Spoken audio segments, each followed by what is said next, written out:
বন্ধুরা আজকে ফার্স্ট একটা লাইভে চলে আসলাম। আর বিশেষ করে আমি গতদিন বলেছিলাম যে আমি একটা লাইভে বিশেষ করে আসবো। আর আজকে আমি লাইভে প্রথম চলে এসেছি। আমাদের আজকে ইন্ডিয়া ভার্সেস অস্ট্রেলিয়ার বড় গাভাস্কার ট্রফি শুরু হয়েছে সকাল 7:30 থেকে। তা আমি খেলাটা অনেকটা পুরোটাই দেখেছি ম্যাক্সিমাম। আর বলতে গেলে এই একটু আগে বলতে গেলে ব্রেক হলো, এখন একটু খেলা শুরু হয়েছে, তার মাঝখানে আমি একটু ভিডিও করে কিছু বলতে চাই। তা বেসিক্যালি আমি সকালবেলা থেকে যতটা আমি দেখলাম খেলাটা, এখানে বিশেষ করে আমি ভেবেছিলাম যে ওপেনারটা যে আরেকটু বেটার ভালো খেলবে, কিন্তু এখানে ওপেনার গুলো দেখছি অতটা কি ভালো খেলিনি। যেমন জয়সওয়াল, তারপরে আরো যারা আছে বিরাটের, আমি ভেবেছিলাম যে বিরাট একটু ভালো রান করবে, কিন্তু বিরাটও অতটা ভালো রান করতে পারলো না। তারপরে কেএল রাহুল ভেবেছিলাম একটু ভালো রান করবে, কিন্তু কেএল রাহুলের ব্যাপারটা হচ্ছে কেএল রাহুল আর বিরাট এরা দুজন অ্যাকচুয়ালি মানে এই যে ফর্ম মানে টেস্ট ক্রিকেটের ফর্ম এখন আপাতত বলতে গেলে নেই, কিন্তু আস্তে আস্তে ফর্ম আসছে। এটা এক্স্যাক্টলি শোনা যাচ্ছে, বিশেষ করে এটা বিসিআর থেকে শোনা যাচ্ছে যে বিরাট এবং রাহুলের ফর্ম আসছে, এবং বিশেষ করে তাদের স্ট্রাইক রেটটা অনেকটাই বেড়েছে। এবং বিশেষ করে বিরাট একটা লেজেন্ডারি প্লেয়ার, বিশেষ করে তার টেস্ট ক্রিকেটে তার সফলতার আমার কিছু আর বলার নেই।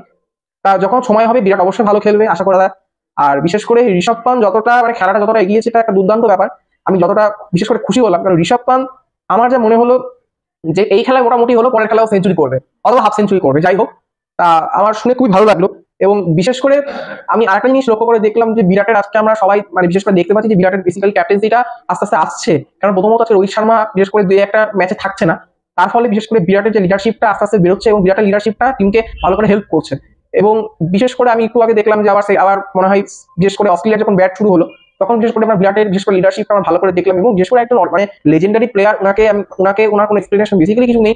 এবং বিশেষ করে উনি যে ফিল্ডিংটা মানে ফিল্ডিং উনি যে মানে করছিল মানে দুর্দান্ত একটা ফিল্ডিং। এবং বিশেষ করে আর লাস্ট যেটা আমার কথা, যেটা হচ্ছে জাসপ্রীত বুমরা আমার দুর্দান্ত বিশেষ করে বল করছে। এবং বিশেষ করে 3টে উইকেট উনি মনে হয় নিয়েছে, এবং একটা উইকেট মানে আর কেউ অন্য কেউ একজন নিয়েছে, যাই হোক।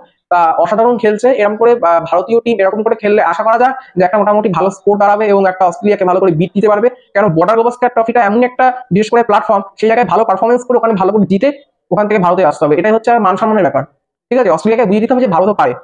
ঠিক আছে, তাহলে ইত্যাদি এইরকম এরকম হচ্ছে। এবং বিশেষ করে রাহুলের যে অনেকরা বিশেষ করে বলছে যে রাহুলকে নিয়েছে কেন ইত্যাদি অনেক কিছু।